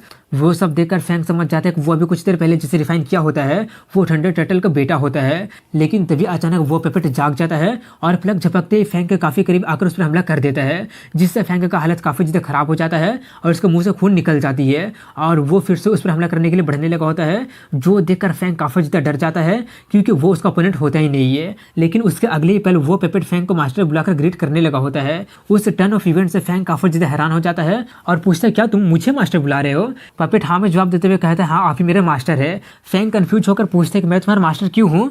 वो बताता है क्योंकि आपके पास मेरा मास्टर का ब्लड है और मेरे मास्टर एक बार बोले थे कि जिसके पास मेरा ब्लड लाइन होगा वही मेरा नया मास्टर होगा। वो सब जानकर फैंग को कुछ भी समझ में नहीं आता है, लेकिन फिर समझ में आने लगा होता है कि शायद वो कंकाल जो कि वहाँ पर है वो उसका एंसेस्टर होगा और ये पेपेट जो कि डिवाइन रिलम से भी हाई लेवल का होता है सिर्फ उसका नौकर है। वो सोचकर वो समझ जाता है कि उसका फैमिली सच में काफ़ी ज़्यादा ग्रेट होगा, लेकिन उसे ये समझ में नहीं आ रहा होता है कि अगर उसका उतना बड़ा फैमिली उतना ग्रेट फैमिली साइलम जैसे छोटे किंगडम में आकर कैसे पड़ गया था और इस कल्टीवेशन टावर का हजारों साल हो गया होगा, लेकिन ये पेपेट अभी भी काम कर ही रहा है। इतना सोचकर वो उससे उसका नाम पूछता है। वो अपना नाम 13 बताता है, जो सुनकर फैंग समझ जाता है कि उसका जैसा 12 और हो सकता है। ये सोचकर वो अपने एंसेस्टर का कंकाल को जाकर ग्रीट करता है और उसे और बीस्ट को देखने पर वो ये अंदाजा लगाता है कि वो दोनों जरूर एम्परर लेवल के होंगे जब वो दोनों फाइट किए थे तभी फैंग को उसके सामने एक लेटर मिलता है जिसे पढ़ने पर उसे पता चलता है कि वो फैंग फैमिली से बिलोंग करता था और वो यहाँ पर स्टैंडर्ड टर्टल को खत्म करने के लिए आया था, लेकिन जब वो यहाँ पर आया था तब वो बीस्ट गायब हो गया था और तब उसे एक लड़की से प्यार हो गया था, इसलिए वो उसके साथ रहकर यहाँ पर एक फैमिली बना लिया था और अगले 10 सालों तक शांतिपूर्वक रहा था। लेकिन फिर एक दिन वो थंडर टर्टल दोबारा अपीयर हो गया था जिससे फाइट करने में वो दोनों मारे गए थे। वो सब जानकर फैंग समझ जाते हैं कि उस दुनिया में एक और फैंग फैमिली एग्जिस्ट करती है। इसके बाद फैंग अपने एंसेस्टर के बॉडी को रिंग में रख लेता है और उसके बाद उस सोर्ड को लेने चला जाता है, लेकिन काफ़ी ज़्यादा मेहनत करने के बाद भी वो उसे नहीं निकाल पाता है, इसलिए वो 13 से हेल्प मांगता है। 13 उसे बताता है कि सोर्ड को लेने के लिए उसे उस पर अपने ब्लड को डालना पड़ेगा, इसलिए फैंग जब अपने ब्लड को डालता है तो वो सोर्ड अपने आप निकल जाता है और फैंग के बॉडी में चला जाता है और उसके स्पिरिचुअल की को डिवावर करने लगा होता है, जिससे वो कमजोर पड़ने लगा होता है। इसलिए वो अपने क्रिस्टल के पावर को उसे खिलाने लगता है और खिलाकर उसका यूज करता है तो उसे पता चलता है कि वो सोर्ड काफ़ी ज़्यादा ताकतवर होता है, जो कि उसका वो फैंग सोर्ड को भी सरपास कर दिया होता है। लेकिन जब वो उस सोर्ड को अपने दूसरे सोर्ड से कंपेयर करता है तो वो सोर्ड थोड़ा सा दुखी हो जाता है, क्योंकि वो एक साइकिक वेपन होता है जो कि इमोशन को समझ सकता है। है। इसके बाद वो उस टावर से बाहर निकल जाता है और पूछने पर पता चलता है कि फैंग अंदर में 8 दिन से था, जो जानकर वो थोड़ा सा हैरान हो जाता है और उस फैमिली के एक्शन के बारे में सोचकर वो थोड़ा सा डर भी जाता है। और एल्डर के पूछने पर फैंग उसे बताता है कि वो पपेट उसका दोस्त है। उसके बारे में बताकर वो अपने घर चला जाता है और जैसे वो वहां पर पहुंचता है चेंगनन फ्रेंडली तौर पर उस पर अटैक कर देता है, लेकिन 13 को ये समझ में नहीं आता है और वो चेंगनन को खाने पीने पर दे देता है। उसका पिटाई को देखकर उसके दोनों दोस्त भी आक्रोश से फाइट करने लगे होते हैं, जिसमें कि वो बाइक को काफी आराम से हरा देता है, जिससे वो काफी ज्यादा शॉक्ड हो जाता है। फैंग उन सभी लोगों को रोकने की कोशिश कर रहा होता है, लेकिन कोई भी उसका बात सुन ही नहीं रहा होता है। तभी डेविल भी अपना पॉइजनस गैस से हमला कर देता है, लेकिन 13 उसे निगल जाता है, जिसे देखकर बाकी लोगों के साथ साथ फैंग भी काफी ज्यादा हैरान हो जाता है। और तभी फैंग सभी लोगों को समझाकर मामला को वहीं पर खत्म कर देता है। इसके बाद फैंग अपने घर जाकर अपने फादर से पूछता है कि क्या हमारे एंसेस्टर कुछ लेगेसी छोड़कर गए थे क्या। वो सुनकर फैंग चेन पूछते हैं कि तुम अचानक ये क्यों पूछ रहे हो। फैंग बताता है क्योंकि मैंने फैंग फैमिली के एंसेस्टर को देखा है। जो सुनकर फैंग चेन काफी ज्यादा शॉक्ड हो जाता है और इसी वो सब जानकर वो अपने एक सीक्रेट रूम में जाकर अपने एंसेस्टर के द्वारा छोड़ा गया रिलिक्स और एक स्क्रोल को निकाल कर लाता है, जिसमें इंपेरियल सिटी लौट कर एंसेस्टर को रिकॉग्नाइज करने की बातें लिखा होता है। इंपेरियल सिटी के बारे में फैंग सेंट किंग माउंटेन के एंशिएंट नोट में सुना होता है, जो कि एम्परर और सुपरमेसी का सिटी हुआ करता था और उस वक्त में वहां पर जिसके पास पे ज्यादा पावर हुआ करता था वही दुनिया को कंट्रोल करता था। लेकिन फैंग चेंग को अब ये शक होता है कि अब वो सिटी वहां पर बचा होगा या फिर नहीं होगा, और अपने एंसेस्टर को द्वारा छोड़ा गया जेड पेंडेंट को भी फैंग को दे देता है, ताकि उसका यूज करके वो फैंग फैमिली को विश्वास दिला सके कि वो भी उनके ही फैमिली का डिसेंडेंट है। इसके बाद रात का सीन दिखाया जाता है, जहाँ पर वो फैमिली को द्वारा भेजे गए काफी सारे असैसिन वहां पर आ जाता है और आकर छुप कर एक्शन लेने की तैयारी करने लगे होते हैं। लेकिन 13 को उनका भनक लग जाती है और उसका उठने से फैंग भी जाग जाता है और उससे पता चल जाता है कि वो फैमिली अपना दाव चल दिया है, इसलिए वो उन असासिन को बाहर निकलने के लिए कहता है। अब जबकि फैंग को पता चल जाता है, इसलिए वो सभी लोग असासिन बाहर निकल जाते हैं, जिसमें से 15 डिवाइन रैंक का और 10 एंसेस्टर का पीक लेवल पर होता है। वो सब कमोशन सुनकर वहां पर बाकी के लोग भी आकर हालात देखने लगे होते हैं। तभी असासिन फैंग हाउ को कंफर्म करने के बाद वो लोग अटैक करने के लिए आने लगे होते हैं, जहां पर फैंग 13 को सबका काम तमाम करने के लिए कह देता है। उसका बात मानकर 13 फाइट करना स्टार्ट कर देता है और सिर्फ कुछ ही सेकंड में सबका काम तमाम कर देता है। और आखिरी बंदा बचा होता है, जो कि काफी मुश्किल से 13 से उसका फैंग का हेल्प करने का कारण पूछता है, लेकिन कोई जवाब ना मिलने के बाद वो भी उस पर हमला करने चला जाता है और उसका रिजल्ट भी बाकियों की तरह होता है। वो देखकर सभी लोग काफी ज्यादा हैरान हो गए होते हैं। तभी फैंग 13 को उस फैमिली को सर्वनाश करने के लिए बोलता है। दूसरी तरफ से वो सब देखकर किंग अपने एंसेस्टर से पूछता है कि इससे हमारे किंगडम खतरे में तो नहीं पड़ जाएगा ना। एंसेस्टर कहते हैं कि तुम ज्यादा चिंता मत करो, फैंग फैमिली जितना ताकतवर बनेगा उससे हमारे किंगडम का फायदा ही होगा। इसके 3 दिन बाद का सीन दिखाया जाता है, जहाँ पर एम्परर को फैमिली को सेलेटर के बाद पता चल गया होता है। वो जानकर एम्परर काफी ज्यादा हैरान हो जाता है, क्योंकि वो फैमिली डायनेस्टी का पावर को टॉप 10 में आया करता था और उसके पास काफी सारे डिवाइन और हजारों के तादाद में एंसेस्टर लेवल वाले थे। और हैरानी से पूछने पर पता चलता है कि कोई मिडिल एज पर्सन था जो कि अकेले पूरा फैमिली को खत्म कर दिया। जो जानकर वो और ज्यादा हैरान हो जाता है और समझ जाता है कि अकेले खत्म कर दिया, इसका मतलब वो जरूर मार्शल किंग लेवल का होगा। तभी उसे साइलम किंगडम से एक न्यूज आता है और न्यूज पढ़ने पर उसे पता चल जाता है कि फैंग हाउ का गाड़ी वो सब किया होता है। वो सब जानकर अब वो थोड़ा सा कम हैरान होता है, क्योंकि उसे लग ही रहा था कि ऐसे ही कुछ हुआ होगा और उसके अगेंस्ट कोई भी एक्शन नहीं लेने के लिए बोलता है। जो जानकर उसका सैनिक काफी ज्यादा हैरानी से पूछता है, लेकिन वो फैमिली तो टॉप 10 पावर में था ना, लेकिन फिर भी आप कोई भी एक्शन क्यों नहीं ले रहे हैं। एम्परर कहता है क्योंकि वो हेवनली फार्मासिस्ट है। अगले सीन में फैंग को दिखाते हैं, जहां पर वो 13 को अपने फादर का गार्ड बना देता है और वो लोग वापस सेंट किंग माउंटेन जाने लगे होते हैं। इसके 3 दिन बाद सेंट किंग माउंटेन को दिखाते हैं, जहां पर उसका गर्लफ्रेंड प्रैक्टिस कर रहे होते हैं, लेकिन उनका मन ही नहीं लग रहा होता है। तभी वहां पर फिर से ऊ गैंग आकर उसे परेशान करने लगे होते हैं, जिससे उनका दिमाग काफी ज्यादा खराब होने लगा होता है और तोंग चुंग उसे अपने कुत्तों के साथ वापस जाने के लिए कहने लगता है। लेकिन ऊ गैंग काफी ज्यादा एरोगेंट होकर कहता है कि तुम ज्यादा चिंता मत करो, जब मेरा भाई फैंग को मारकर आएगा तब तुम्हारी बारी भी आ जाएगी। जो सुनकर सभी लोग काफी ज्यादा हैरान हो जाते हैं और कहने लगे होते हैं कि कहीं वो सच में तो नहीं मारा गया ना। उनकी बातें सुनकर ऊ गैंग और ज्यादा एरोगेंट होने लगा होता है, लेकिन तभी उन्हें फैंग की आवाज सुनाई देती है, जिसे जिंदा देखकर ऊ गैंग काफी ज्यादा हैरान हो जाता है और उसे उसके भाई की चिंता होने लगी होती है और नर्वस होते हुए पूछते कहीं तुमने मेरे भाई को मार तो नहीं दिया है ना। तभी फैंग उसके मुंह के करीब जाकर कहता है कि तुम काफी कम सोच रहे हो, सिर्फ तुम्हारा भाई ही नहीं मारा गया है। वो सुनकर ऊ गैंग और ज्यादा डरते हुए पूछते आखिर तुम्हारा मतलब क्या है। फैंग अपने गर्लफ्रेंड के साथ जाते हुए कहते हैं कि तुम्हें पता चल ही जाएगा। वो लोग जा ही रहे होते हैं कि तभी कोई आकर फैंग पर काफी भयानक हमला कर देता है, जो देखकर सभी लोग काफी ज्यादा हैरान हो जाते हैं। और वो और कोई नहीं बल्कि ऊ गैंग का ग्रैंडपा होता है और वो यहाँ के एक एल्डर भी होता है, जिससे देखकर ऊ गैंग काफी ज्यादा खुश हो जाता है। वहीं पर उस हमले से उसका काफी ज्यादा हालत खराब हो जाता है और उसके लोग जल्दी से उसे देखने जाने लगे होते हैं, जहाँ पर फैंग अपना हर वे का यूज करके खुद को हील कर रहा होता है और वहां से भागने के बारे में सोचता है, क्योंकि वो उसका मैच बिल्कुल भी नहीं होता है। वो सब देखकर मिस्टर चू को शक होने लगा होता है कि कहीं फैंग सच में उसे तो नहीं मार दिया है ना। तभी ऊली मिस्टर चू से कहता है क्या तुम मुझे अभी भी रोकना चाहते हो। जो सुनकर सुनकर मिस्टर चू वहाँ का रूल और लॉ का यूज करके उसे सप्रेस करने की कोशिश करता है, लेकिन उसका कोई भी फायदा नहीं होता है क्योंकि वो बाकियों के साथ उसे भी मारने के लिए बोलकर आगे बढ़ने लगता है। इसलिए अब उसके पास फाइट करने के अलावा और कोई चारा नहीं होता है। दूसरी तरफ ऊली फेंग के दोस्तों पर हमला करने लगा होता है और वो हमला कर ही रहा होता है कि तभी एल्डर लू सोंग आकर ऊली पर हमला कर देते हैं। हमला करके उन सभी का कारण पूछता है, जिसका जवाब में मिस्टर चू उसे कुछ कुछ बातें बता देते हैं। और जब उसे पता चलता है कि ये सभी नाटक फेंग हाउस से रिलेटेड है तो वो और ज़्यादा हैरान हो जाता है और ऊली के कुछ कहने से पहले उसे फिर से पीट देता है, जिससे उसका हालत काफ़ी ज़्यादा खराब हो जाता है। वहीं पर एल्डर लू सोंग सेंट किंग माउंटेन में मौजूद सभी ऊ फैमिली के चिल्ड्रन को कंट्रोल करने के लिए कहता है। दूसरी तरफ चैंग और वाई फैंग को ढूंढने चले गए होते हैं, लेकिन वो वहाँ से गायब हो जाता है। तभी एल्डर लू आकर उनसे पूछता है कि ऊली मास्टर फैंग पर अटैक क्यों किए थे। उसके मुंह से फैंग को मास्टर सुनकर वो लोग काफ़ी ज़्यादा हैरान हो जाते हैं और पूरा कहानी बता देते हैं। वो सब जानकर वो उस मामले से डील करने के लिए बोलता है। दूसरी तरफ माउंटेन का बाहर का सीन दिखाया जाता है, जहाँ पर वो लोग वहाँ से बाहर जा रहे होते हैं क्योंकि माउंटेन में अभी भी ऊ फैमिली के लोग होते हैं। लेकिन तभी वहाँ पर लू सोंग आकर उससे बताता है कि वो लोग ऊ फैमिली वालों से डील कर लिए हैं और उसे वापस चलने के लिए कहता है। लेकिन फैंग कहता है कि सेंट किंग सच में काफ़ी ज़्यादा अच्छा है, लेकिन वो मेरा प्रैक्टिस करने के लिए ठीक नहीं है। ये बोलकर वो उनसे ई क्रिस्टल का पता के बारे में पूछता है। उसके बारे में सुनकर लू सोंग को जितना भी पता होता है और उसके पास जितना इन्फॉर्मेशन होता है वो सभी फैंग को दे देता है। फैंग वो सब लेकर उससे किहुआ फ्लावर के बारे में पूछ लेता है। उस फूल के बारे में सुनकर लू सोंग काफ़ी ज़्यादा हैरान हो जाता है। उसका वैसे एक्सप्रेशन देखकर फैंग और ज़्यादा एक्साइटेड होकर पूछने लगा होता है। लू सोंग के पास उसके बारे में जितना भी इन्फॉर्मेशन होता है वो सब फैंग को देते हुए कहते हैं कि किहुआ फ्लावर सिर्फ लेजेंड में एग्जिस्ट करता है, इसलिए इससे ज़्यादा उम्मीद मत करना। फैंग थैंक्स बोलकर वो सभी इन्फॉर्मेशन पढ़ने लगा होता है, जिसमें लिखा होता है कि वो full forbidden area of life नाम की जगह पर पाया जाता है, जहाँ पर किसी भी लेवल का कल्टीवेटेड उड़कर नहीं जा सकता है, सिर्फ चलकर ही जा सकता है। लेकिन वहाँ पर जाने का सिर्फ एक ही रिजल्ट होता है और वो मौत होता है। एंशिएंट टाइम में सिर्फ एम्परर ही उस फूल को ले पाया था और उसके बाद से कोई भी उसे ले नहीं पाया है, इसलिए अब वो लेजेंड बन के रह गया है। फैंग वहाँ पर जाने का रास्ता को नोट करके उसे मैप को वापस कर देता है और लू सोंग को अपना लोटस मेडिकल किंग का एक सीड दे देता है, जिसका यूज करके वो अपने हिडन डिजीज को सप्रेस कर पाएगा। और जब फैंग वापस आएगा तब वो उसके हिडन डिजीज को पूरी तरह से खत्म कर देगा और अपनी दोनों गर्लफ्रेंड का ख्याल रखने के लिए बोलकर जाने लगता है, जिससे वो लोग रोना धोना स्टार्ट कर देते हैं। इसलिए फैंग कहता है कि 2 साल के बाद मैं वापस आकर तुम लोगों से शादी कर लूंगा। इसलिए वो लोग 2 साल और इंतजार करने के लिए मान जाते हैं और फैंग वहाँ से फॉरबिडन एरिया ऑफ लाइफ के एडवेंचर पर निकल जाता है।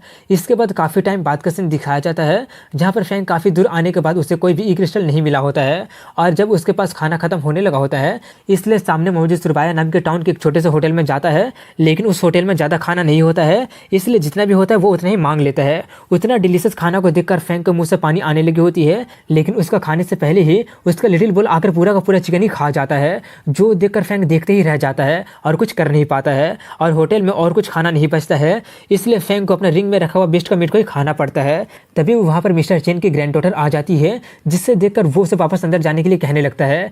लेकिन तभी वहाँ पर फान फैमिली का यंग मास्टर आ जाता है और हमेशा की तरह आकर परेशानी खड़ा करने लगा होता है, क्योंकि उसका नज़र उसकी ग्रैंड डॉटर पर होती है, इसलिए वो जानबूझकर वहाँ पर प्रॉब्लम खड़ा करने लगा होता है। और जब वो सब सीसी यानी कि उसकी ग्रैंड डॉटर से बर्दाश्त नहीं होता है तो वो बाहर आकर उनसे भागने के लिए कहती है। उसे देखकर वो बंदा उसे कंपनी देने के लिए कहने लगा होता है, जिससे उसका ग्रैंडफादर उसे बचाव करने की कोशिश करता है। लेकिन वो बंदा उससे और ज़्यादा गुस्सा हो जाता है और उसे पीटने वाला होता है। लेकिन तभी फैंगी उस पर अटैक कर देता है, जिससे उसे चोट लग जाती है और वो काफ़ी ज़्यादा गुस्सा हो जाता है और उस पर हमला करने चला जाता है। लेकिन फैंग उसे खाने पीने पर दे देता है, जिससे अब वो और ज़्यादा भड़क जाता है और अपने कुत्तों को हमला करने के लिए बोलता है। वो लोग फैंग पर हमला करने तो जाते हैं, लेकिन खुद ही पिट जाते हैं, जो देखकर यंग मास्टर फान की फटने लगी होती है और वो उससे पूछने लगा होता है कि आखिर तुम कौन हो और मेरे काम में टांग क्यों अड़ा रहे हो, और अपना फान फैमिली का यूज करके उसे सप्रेस करने की कोशिश करने लगा होता है। लेकिन फैंग कहता है कि मैं किसी फान फैमिली के बारे में नहीं सुना हूँ। ये बोलकर वो उन्हें डराकर वहाँ से भगा देता है। उस हेल्प के लिए वो लोग फैंग को उसका थैंक्स करते हैं। फैंग पूछते हैं कि इस होटल में सिर्फ आप दोनों ही क्यों हैं। वो बताता है कि उसका बेटा 10 साल से गायब है, इसलिए उन दोनों को एक दूसरे पर डिपेंड होना पड़ता है और सीसी काफ़ी ज़्यादा खूबसूरत है और कमज़ोर होने के कारण उसके जैसा लोग यहाँ पर आकर परेशानी खड़ा करते रहते हैं।